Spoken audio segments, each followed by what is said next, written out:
Cahaya Quran lebih kentara dari semua cahaya yang ada.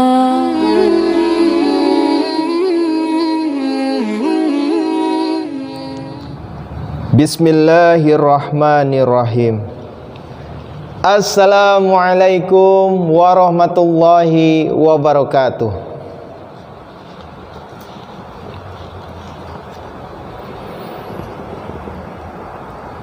A'udzu billahi minasy syaithanir rajim. Wa bi kufrihim wa qaulihim ala Maryam buhtanan azima. Aku berlindung kepada Allah dari godaan syaitan yang terkutuk, dan disebabkan kekafiran serta ucapan mereka terhadap Maryam berupa tuduhan palsu yang besar. Tafsir nomor 696. Orang-orang Yahudi menuduh Siti Maryam berbuat zina. Kenyataan bahwa orang-orang Yahudi mengemukakan tuduhan palsu terhadap Siti Maryam merupakan bukti yang terang tentang lahirnya Nabi Isa alaihi salam tanpa bapa.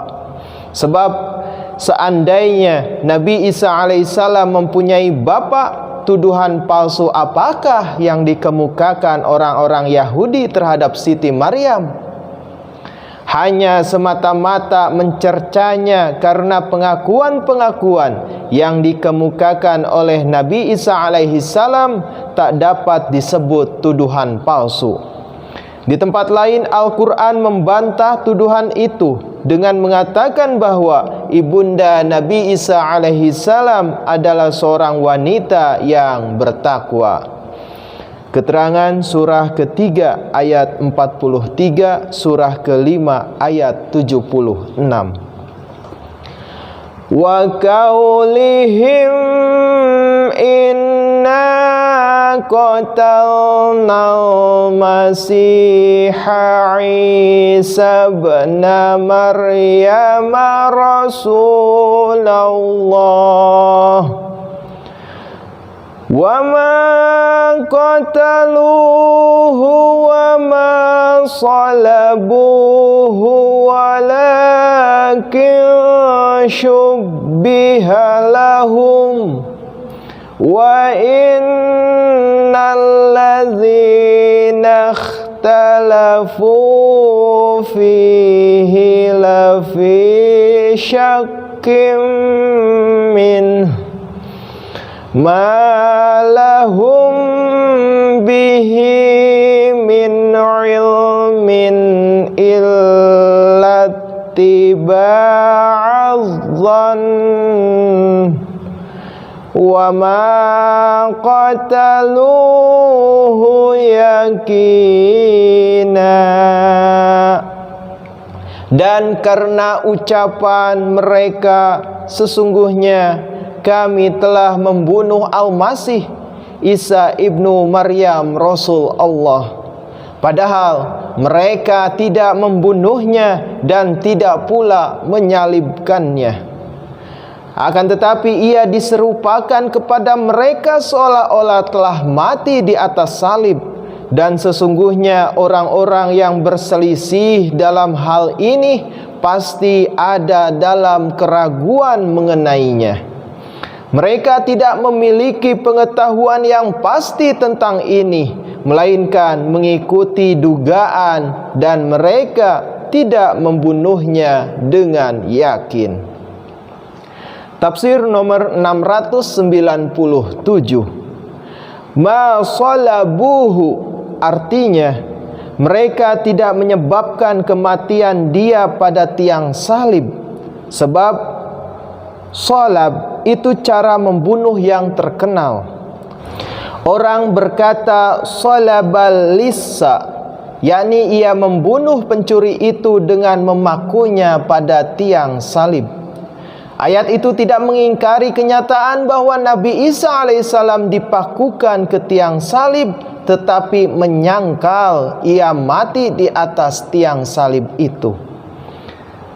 Tafsir nomor 698. Kata-kata subbihalahum artinya Nabi Isa alaihissalam ditampakkan kepada orang-orang Yahudi seperti orang yang mati di salib, atau hal kematian Nabi Isa alaihissalam menjadi samar atau menjadi teka-teki bagi mereka.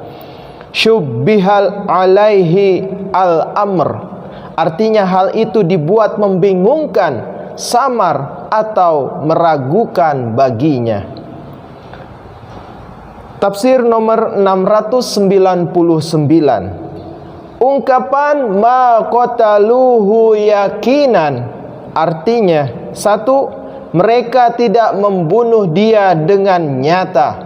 2. Mereka tidak mengubah atau dugaan mereka menjadi keyakinan, yakni pengetahuan mereka tentang kematian Nabi Isa alaihi salam pada tiang salib tidak demikian pastinya, sampai tidak ada suatu celah keraguan pun dalam pikiran mereka bahwa mereka benar-benar telah membunuhnya. Dalam hal ini kata ganti hu dalam qataluhu merujuk kepada kata benda, zam atau dugaan. Orang-orang Arab berkata qatala asyai'a khubron, yakni ia memperoleh pengetahuan sepenuhnya dan pasti mengenai hal itu supaya meniadakan segala kemungkinan untuk meragukan hal itu. Bahwa Nabi Isa alaihissalam tidak wafat pada tiang salib tapi wafat secara wajar jelas nampak dari Al-Quran. Fakta-fakta berikut sebagaimana dikisahkan dalam Injil sendiri memberi dukungan yang kuat kepada keterangan Al-Quran itu. 1. Karena Nabi Isa alaihi salam seorang Nabi Allah, ia tidak mungkin mati di kayu salib, sebab menurut Bible orang yang tergantung itu kutuklah bagi Tuhan Allah. Keterangan Ulangan 21 ayat 23. 2. Ia telah berdoa kepada Tuhan dalam kesakitan yang amat sangat supaya biarkanlah kiranya cawan atau kematian di atas salib ini lepas dariku. Keterangan Markus 14 ayat 36, Matius 26 ayat 29, Lukas 22 ayat 42. Dan doanya telah terkabul. Ibrani 5 ayat 7. 3. Ia telah mengabarkan sebelumnya bahwa seperti Nabi Yunus alaihi salam yang telah masuk ke perut ikan hiu dan telah keluar lagi hidup-hidup. Matius 12 ayat 40. Ia akan tinggal dalam perut bumi selama 3 hari dan akan keluar lagi hidup-hidup. 4. Ia telah menubuatkan pula bahwa ia akan pergi mencari ke-10 suku bangsa Israel yang hilang. Keterangan Yahya 10 ayat 16. Bahkan orang-orang Yahudi di masa Nabi Isa alaihissalam pun mempercayai bahwa suku-suku bangsa Israel yang hilang itu telah terpencar ke berbagai negeri. Keterangan Yahya 7 ayat 34 dan 35. 5. Nabi Isa alaihissalam telah terpancang pada tiang salib hanya selama kira-kira 3 jam. Keterangan Yahya 19 ayat 14. Dan sebagai orang yang memiliki kesehatan jasmani yang normal, ia tidak mungkin wafat dalam waktu yang sependek itu. 6. Segera sesudah ia diturunkan dari tiang salib, pinggangnya ditusuk dan darah serta air keluar darinya. Hal demikian merupakan tanda yang pasti bahwa ia masih hidup.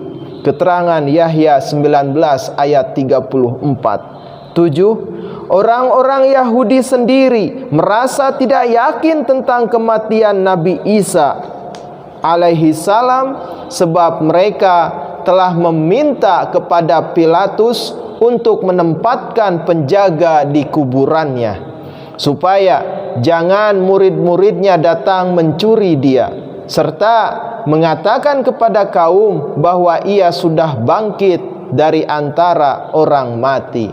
Keterangan Matius 27 ayat 64. 8.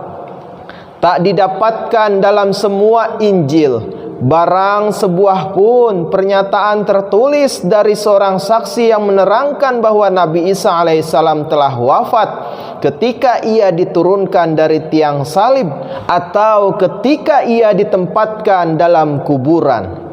Lagi pula, tak seorang pun dari antara muridnya hadir di tempat kejadian penyaliban. Semuanya melarikan diri tatkala Nabi Isa alaihi salam dibawa ke tempat penyaliban. Kejadian yang sebenarnya adalah sebagai berikut. Boleh jadi disebabkan oleh impian istrinya agar jangan berbuat barang apapun ke atas orang yang benar itu. Keterangan Matius 27 ayat 19. Maka Pilatus telah percaya bahwa Nabi Isa alaihissalam tidak bersalah, dan karenanya telah bersekongkol dengan Yusuf Arimatea, seorang tokoh dari perkumpulan Essens, tempat Nabi Isa alaihissalam sendiri pernah menjadi anggotanya, sebelum ia diutus sebagai nabi untuk menolong jiwanya. Sidang pemeriksaan perkara Nabi Isa alaihissalam berlangsung pada hari Jumat, karena Pilatus dengan sengaja mengulur waktu dengan perhitungan bahwa esok harinya jatuh hari Sabat, saat orang-orang terhukum tidak dapat dibiarkan di atas tiang salib sesudah matahari terbenam. Ketika pada akhirnya Pilatus merasa terpaksa menghukum Nabi Isa alaihissalam, ia memberikan keputusannya hanya 3 jam sebelum terbenamnya matahari. Dengan demikian, meyakinkan dirinya bahwa tak ada orang yang normal kesehatannya tinggal di atas tiang salib dalam waktu yang sesingkat itu dapat mati.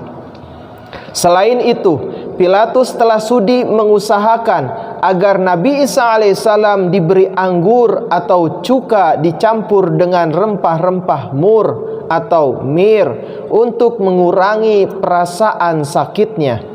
Tatkala sesudah 3 jam lamanya tergantung, ia diturunkan dari salib dalam keadaan tak sadarkan diri, atau mungkin karena pengaruh cuka yang diminumkan kepadanya.